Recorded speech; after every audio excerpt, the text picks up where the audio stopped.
Cracking down on youth violence following a series of homicides in the capital city that claimed the lives of young teenagers. Lawmakers are now looking for ways to put an end to it by teaming up with state departments and organizations. Eyewitness News reporter Catherine Sotnick was at today's meeting, and she joins us now live outside the State House with more on what she's learned. Well, Mike, the idea behind this hearing here at the State House is to get local organizations together like State Police, Providence Police, the Attorney General's Office, and nonviolence workers to get them together to talk about the recent youth violence and what to do to fix the problem. And we all know there has been plenty of recent youth violence. Take a look at some of our video here. We may remember most notably recently 14-year-old Joel Figueroa. He was shot to death after answering a knock at his front door. And recently we also had a 16-year-old who was stabbed on Chalkstone Ave. And prior to that, you may remember, another 16-year-old was grazed by a bullet. So definitely a problem here in Providence. And today's testimony was heard before the Senate Committee on Health and Human Services.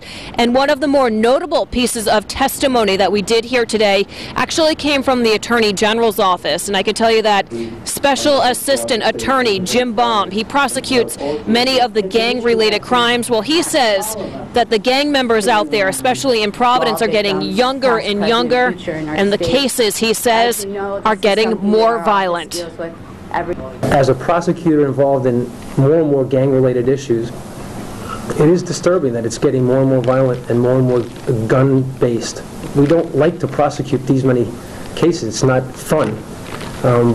Because what you're exposed to is not only a defendant and their family, as the family was today, where they're looking at this young individual and something went wrong and they're agonizing, a mother's agonizing, but you have the other side. You have victims' families, that they're torn apart.